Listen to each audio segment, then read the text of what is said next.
요즘 노년들 생활을 보면요, 노인이 되었음에도 불구하고 행복한 노년 생활하기 위해서 무언가를 배우는 취미 생활을 하기도 하고 또 무언가를 열심히 공부를 하는 어르신들을 볼 때가 있습니다.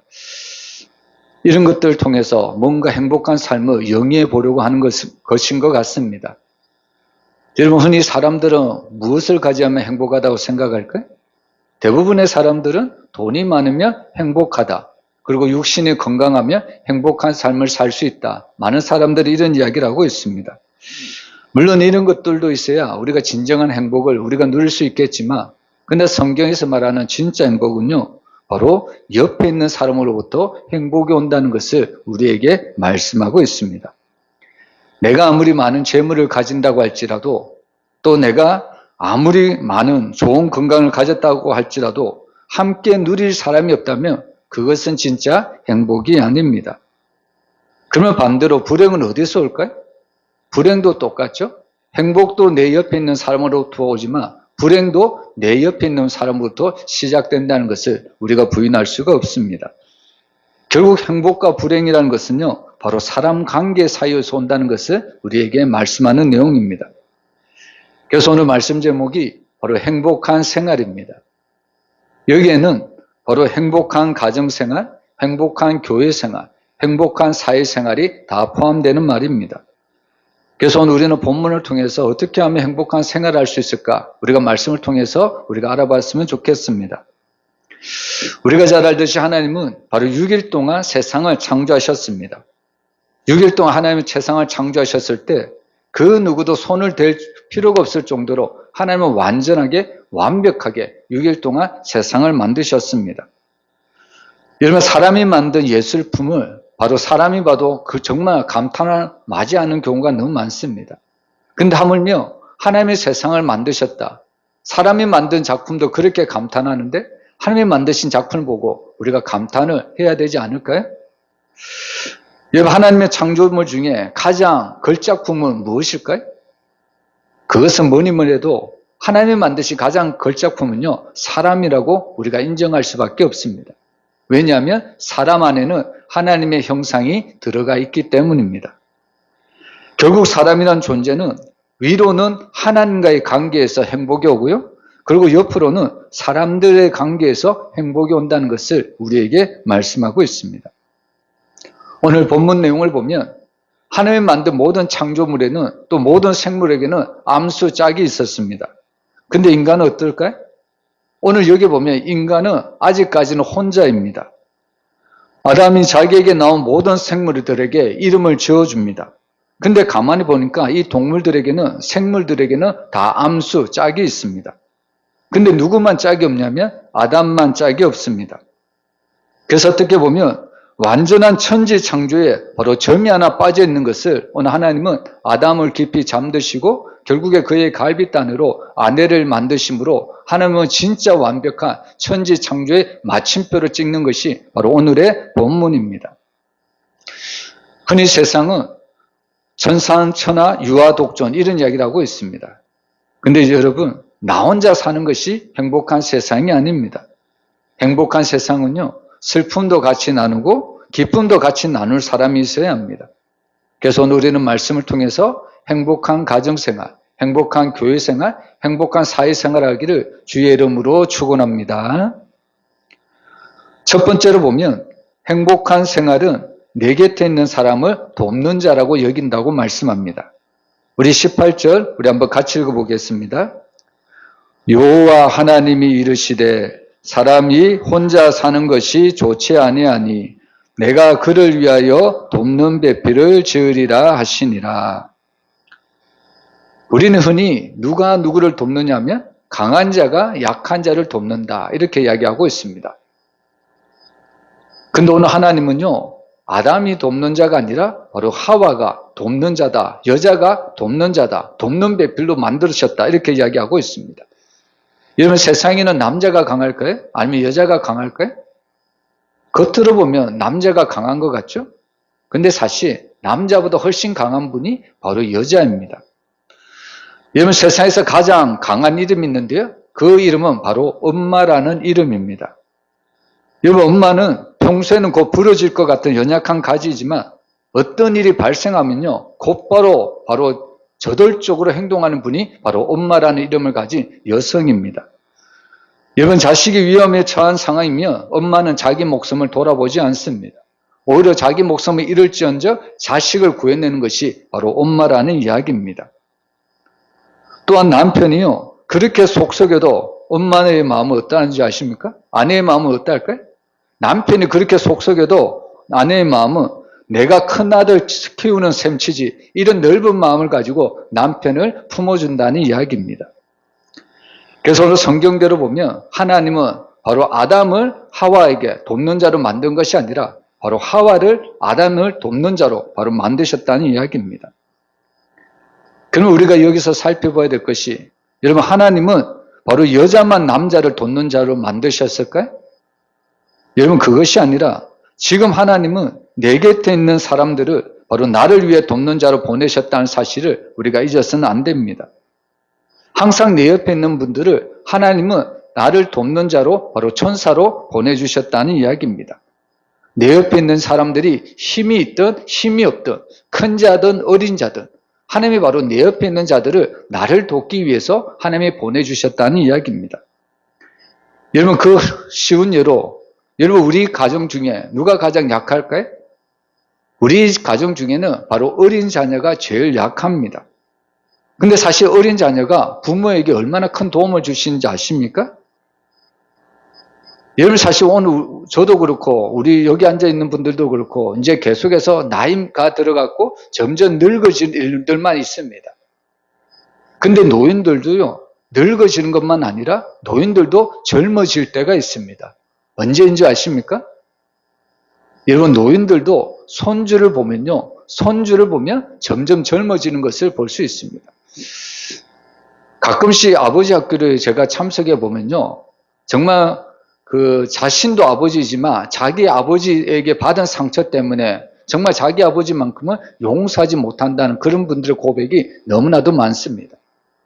그래서 나는 나의 아버지만큼은 닮지 않아야지, 내 자녀에게는 그렇게 행동을 하지 말아야지, 이렇게 고백을 하면서도 자신도 모르는 사이에 자기 자신에게 자기 아버지처럼 자기 자녀에게 그렇게 대하는 모습을 보면서 정말 엉엉 우는 그런 아버지들을 많이 보았습니다. 이런 때때로 우리 아버지는 자녀들에게 엄격할 때가 너무 많죠? 근데 그렇게 엄격했던 그 아버지도요, 할아버지가 되면 한없이 부드러워지는 모습을 볼 수 있습니다. 그래서 손주를 보면, 손녀를 보면 마치 이 아기에게, 이 아이의 그 말에 그것을 맞추어서 이 어린아이 수준에 맞추어서 모든 말을 한다는 겁니다. 어린아이 같은 생각으로 이 아이들과 대화를 한다는 이야기죠. 그래서 우리가 나이를 계속해서 먹어가는 그 상황 가운데서도 어린아이를 볼 때, 특별히 손주를 볼 때는요, 나도 모르게 점점 말이 젊어지는 것을 우리가 깨달을 수밖에 없다는 겁니다. 그래서 사실 우리가 가정 가운데 보면 어린아이가 제일 연약한 것 같죠? 근데 이 어린아이 때문에 우리에게는 행복이 오고요, 기쁨이 오고, 오히려 이 어린아이 때문에 우리가 살맛이 난다는 이야기입니다. 요즘 날씨가 매우 무더운데요, 이런 무더운 날씨 속에 왜 엄마 아빠는 밖에 나가서 열심히 일을 해서 돈을 벌어올까요? 누구 때문입니까? 바로 자녀 때문인 거죠. 자녀들처럼 우리가 살아가야 될 삶의 원동력, 힘을 제공해 줄 것이 바로 자녀입니다. 겉으로 보면 자녀들은 아무것도 할 수 없는 아주 연약한 존재입니다. 근데 오히려 부모들은 그런 자녀들 때문에 힘을 내어서 밖에서도 열심히 일을 할 수가 있다는 이야기입니다. 그래서 항상 우리는 옆에 있는 사람이 큰 자든지 작은 자든지 힘이 있든지 힘이 없든지 하나님이 항상 나를 돕는 자로 보내주셨다는 것을 우리가 잊어서는 안 됩니다. 그리고 또 내 옆에는요, 항상 나에게 행복한 사람이 있는 것이 아니라 때로는 내 옆에 보면 나를 괴롭히는 사람도 있습니다. 근데 놀랍게도 내 옆에 나를 괴롭히는 사람도 하나님이 나를 돕기 위해서 보내주셨다는 사실을 우리가 잊지 말아야 합니다. 이건 나에게 그렇게 힘들게 하는 사람, 나를 그렇게 괴롭게 하는 사람이 만약에 없다면 나의 모난 성품이 과연 깎여질 수 있을까요? 여러분, 항상 나에게만 잘해주는 사람, 나를 어떻게 보면 우쭈쭈 해주는 사람만 내 옆에 있다고 보세요? 아첨만 해주는 사람만 있다고 보세요. 그렇다면 나의 성품이 나는 항상 좋다고만 여기지 않겠습니까? 근데 사실 나의 성품을 깎기 위해서, 나의 성품을 단련시키기 위해서 때로는 하나님은 나를 힘들게 하는 사람도 내 옆에 있게 한다는 이야기입니다. 그래서 오늘 우리는요, 늘 내 옆에 계신 사람이 하나님이 나를 보내신 사람이라는 것을 우리가 잊어서는 안 됩니다. 긍정적인 면이든지 부정적인 면이든지 하나님은 나를 도우시기 위해서 바로 그런 사람을 붙여주셨다는 이야기입니다. 그래서 항상 우리는 사람들의 관계를 통해서 우리는 행복한 생활을 할 수가 있습니다. 그리고 더 놀라운 것은요, 하나님은 나에게 보내주신 사람이 나를 도우시려고 보낸 사람인데 무엇보다도 하나님 자신이 나를 돕는다는 것을 우리가 잊지 말아야 합니다. 시편 121편 1절과 2절을 보면요, 내가 산을 향하여 눈을 돌리라. 나의 도움이 어디서 올까? 나의 도움은 천지를 지으신 여호와에게서로다 라고 이야기하고 있습니다. 진짜 나의 도움은요, 바로 하나님밖에 없다는 이야기입니다. 강약길을 건너 이스라엘 백성들을 보세요. 우리가 요즘 그걸 피부적으로 느끼고 있죠. 어떻게 저렇게 뜨거운 날씨 속에서 저들이 그 강약길을 걸어갈 수 있었을까? 성경에 분명히 이야기합니다. 바로 낮에는 구름 기둥으로, 밤에는 불 기둥으로 하나님이 그들을 인도하시고 그들을 도와주셨다는 말씀입니다. 요즘같이 폭염 속에서 우리가 어떻게 지낼 수 있을까요? 바로 하나님이 우리를 도와주시는 줄 믿으시길 바랍니다. 그래서 오늘 우리는요, 행복한 생활하기 위해서는 바로 내 옆에 있는 사람들과 바른 관계를 통해서도 행복한 생활을 누릴 수 있지만 무엇보다 하나님이 나를 돕는 자라는 그 사실을 우리가 잊지 않을 때 우리는 날마다 행복한 생활을 할 수 있다는 것을 믿으시길 바랍니다. 그리고 두 번째는요, 행복한 생활은 내 곁에 있는 사람을 나라고 여기는 것을 알 수 있습니다. 우리 21절 우리 한번 같이 읽어보겠습니다. 여호와 하나님이 아담을 깊이 잠들게 하시니 잠들매 그가 그 갈빗대 하나를 취하고 살로 대신 채우시고. 여러분, 최초의 장애인은 누구일까요? 최초의 장애인은 누굽니까? 여러분, 바로 아담입니다. 왜 그러냐면 아담에게는 갈빗대 하나가 없기 때문입니다. 그러면 아담의 그 갈빗대 한 개는 어디에 갔을까요? 바로 하나님이 하와를 만들기 위해서 바로 하와 몸속에 있는 것이 바로 아담의 갈빗대로 바로 하와를 만들었다는 이야기입니다. 여러분, 오늘날에도 몸 안에 있는 신장이 고장이 나면요, 신장 이식밖에는 답이 없을 때가 너무 많습니다. 그런 신장 이식을 해야만 사람들은 바로 살아갈 수가 있다는 이야기입니다. 그래서 사실 오늘 본문이 바로 세계 최초의 신장 이식 수술을 바로 우리에게 말씀하고 있습니다.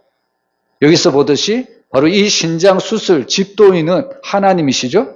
그리고 그 신장 기증자는 아담입니다. 그리고 그 신장을 받는 수여자는 하와인 것을 우리에게 분명히 알려주고 있습니다. 여러분, 나의 신장을 다른 사람에게 이식해 줄 때, 그러면 저 사람은 더 이상 남이 아닙니다. 왜냐하면 내 안의 신장이 저 사람에게 갔기 때문입니다. 그래서 우리는 흔히 그런 관계를 생명을 나눈 관계다, 이런 이야기를 하는 겁니다. 여러분, 형제들, 그런 형제들을, 가족들을 뭐라고 이야기하냐면 피를 나눈 관계다, 이런 이야기를 참 많이 하잖아요. 여러분, 이처럼 겉으로는 남이지만 저 사람에게 나의 신장을 공급해 주는 그 순간, 나의 피를 저 사람에게 수혈을 해주는 그 순간 이제 저 사람은 다른 사람이 아니라는 겁니다. 여러분, 사실 나의 신장이든지 나의 피를 누군가에게 수혈하거나 누군가에게 신장을 줄 때 여러분, 아무 사람에게나 그 피나 그 신장을 줄 수 있을까요? 정말 나와 가장 가까운 사람일 때만 우리의 신장을 주거나 우리의 피를 줄 수가 있습니다. 한마디로 말하면 이제 저 사람은 다른 사람이 아니라 곧 나라는 지체의식을 우리가 느낄 수밖에 없는 겁니다. 그래서 이 아담은요, 자기의 갈빗대 하나로 하와를 만들고 나서 뭐라고 고백을 하냐면 오늘 23절 우리 한번 같이 읽어보겠습니다. 아담이 이르되 이는 내 뼈 중에 뼈요 살 중에 살이라. 이것을 남자에게서 취하였은즉 여자라 부르리라 하니라. 아멘. 오늘 아담은 이 하와를 가리켜 이는 내 뼈 중에 뼈요 살 중에 살이다 이라고 이야기하고 있습니다. 바로 당신은 곧 나라는 의미입니다. 그래서 사실 우리가 행복한 생활을 하기 위해서는 저 사람은 또 이 사람은 곧 나라는 그런 지체의식을 가지고 우리가 살아가야 합니다. 여러분, 교회 안에는 겉으로 보면 많은 성도들이 있습니다. 가족이 올 수도 있고 아니면 전혀 다른 가족이 한자리에 앉아 있을 수도 있습니다. 그런데 성경은요, 비록 나와 다른 성도라고 할지라도 저 성도는 나와 똑같은 지체의식을 가져야 된다는 것을 분명히 말씀하고 있습니다. 로마서 12장 5절에 보면 이와 같이 우리 많은 사람이 그리스도 안에서 한 몸이 되어 서로 지체가 되었다고 분명히 이야기하고 있습니다. 여러분, 겉으로 보면 우리는 박씨일 수도 있고 김씨일 수도 있고 이씨일 수도 있습니다. 겉으로 보면 그런 거죠. 그런데 우리가 영적으로 보면 우리는 주님 안에서 한 지체가 되었다고 분명히 이야기하고 있습니다. 왜냐하면 우리 안에는 예수님의 그 보혈이 바로 흐르고 있기 때문입니다. 그래서 교회 안에는요, 높은 자도 없고 낮은 자도 없습니다. 여러분, 교회 안에는 강한 자도 없고 약한 자도 없습니다. 왜냐하면 교회 안에는 한 몸만 있기 때문입니다. 그래서 사실 교회는요, 서로 정말 저 성도가 나라는 그런 지체의식을 가질 때 교회는 사랑이 넘치는 공동체가 될 수가 있는 겁니다. 여러분, 세상에는요, 때때로 사람을 어떻게 나누냐면 가진 자와 못 가진 자로 나눕니다. 그래서 가진 자는 계급이 높고 못 가진 자는 계급이 없는 자다. 그래서 가진 자는 못 가진 자를 어떻게 보면 핍박하는 경우를 볼 수가 있습니다. 여러분, 이처럼 세상에는요, 가진 자와 못 가진 자를 계급 사이로 나누고 있습니다. 가진 자는 힘이 있고요, 못 가진 자는 피해를 보는 것이 오늘날 세상입니다. 근데 성경은요, 가졌든 못 가졌든 바로 저 사람은, 이 사람은 곧 나라는 지체의식을 분명히 가져야 된다고 말씀하고 있습니다. 왜냐하면 우리 안에는 생명의 피, 그 예수 그리스도의 보혈의 피가 우리 가운데 흘러 넘치기 때문입니다. 그래서 교회 안에는요, 항상 넘쳐야 될 것이 사랑입니다. 여러분, 사랑이 있으면요, 아무리 많은 허물이 있다고 할지라도 덮어주는 것이 사랑입니다. 여러분, 가족 중에 어떤 자가 어떻게 보면 허물이 있잖아요. 그러면 가족은 어떻게 해서든지 그 허물을 덮어주려고 하는 것이 가족 지체의식입니다. 그것이 바로 가족 사랑이라는 거죠. 그래서 우리 교회 안에도 정말 이런 사랑이 넘쳤으면 좋겠습니다. 왜냐하면 우리는 예수님 안에서 하나가 되었기 때문입니다. 그래서 오늘 우리가 정말로 행복한 생활을 하기 위해서는 정말 이런 지체의식을 우리가 가져야 합니다. 어려운 삶을 보면 저 사람이 곧 나라는 지체의식을 가졌을 때 우리가 저 사람을 도와줄 수가 있는 겁니다. 여러분, 날마다 이런 지체의식을 가지고 우리가 행복한 생활을 했으면 너무나도 좋겠습니다. 그리고 마지막은 행복한 생활은 서로가 연합할 때 나타나는 것을 볼 수가 있습니다. 세상에서 가장 행복한 날은 결혼식이라고 이야기를 하죠. 여러분, 결혼식이라는 것은 온전한 연합을 이루는 말입니다. 여러분, 흔히 부모와 자녀 사이를 일촌이라고 이야기를 합니다. 그러면 부부 사이는 과연 몇 촌일까요? 부모와 자녀 사이는 일촌입니다. 정말 가까운 사이죠. 그러면 부부 사이는 어떤 사이일까요? 부부는 흔히 바로 무촌이라고 이야기를 하는 겁니다. 부부는 촌수가 없습니다. 왜냐하면 성경이 말하는 대로 부부는 한 몸이기 때문입니다. 우리 24절 우리 한번 같이 읽어보겠습니다. 이러므로 남자가 부모를 떠나 그의 아내와 합하여 둘이 한 몸을 이룰지리라. 아멘. 여기 합하다는 히브리어 단어를 보면요, 달라붙다, 집착하다, 굳게 결합하다, 충실히 대하다, 이런 의미를 가지고 있습니다. 우리가 신혼부부를 한 번씩 보면요, 그들의 이런 무더운 날씨 속에서도 착 달라붙어 있는 모습을 볼 수가 있는 거죠. 여러분, 이처럼 여기서 합하다는 단어는 부부는 나눠줄 수가 없는 겁니다. 칼로 물베기라고 우리나라 속담도 있는 거죠. 그만큼 부부는 한 몸이라는 것을 우리에게 알려주고 있습니다. 우리는 여기서 무엇을 알 수 있냐면 사람은 절대로 혼자서는 살 수가 없는 존재입니다. 왜냐하면 하나님이 사람이라는 존재를 그렇게 만들었기 때문입니다. 여러분, 하나님도 우리가 알듯이 하나님은 성부 하나님, 성자 예수님, 성령 하나님, 이 삼일체 하나님이 한 몸이 되어서 바로 하나님의 일을 감당하고 있습니다. 특별히 구원 사역을 보면 성부 하나님이 구원을 계획하십니다. 그리고 성자 예수님이 그 구원을 십자가에서 직접 실행하십니다. 그리고 성령 하나님이 그 예수를 믿는 모든 자들에게 구원을 바로 적용시키고 있다는 사실입니다. 바로 이 성부, 성자, 성령 하나님이 바로 하나가 되어서 이 구원 사역을 진행을 하고 있는 겁니다. 이건 바로 우리의 모든 사람도 똑같습니다. 여러분, 사람들이란 존재는 혼자서 잘 살 것 같지만 혼자서는 그렇게 잘 살 수 있는 것이 아닙니다. 여러분, 사실 자기 몸이 아프거나 자기 곁에 사람이 다 떠나면요, 내가 아무리 많은 것을 가진다고 할지라도 사람은 외로움을 느낄 수밖에 없습니다. 왜냐하면 사람은 육적인 것으로만 만족을 느낄 수 있는 존재가 아니기 때문입니다. 사람은 항상 영적인 존재입니다. 그래서 하나님이 이 영적인 그런 갈급함을 해결하기 위해서 하나님이 우리에게 말씀도 주시고 은혜도 더하여 주십니다.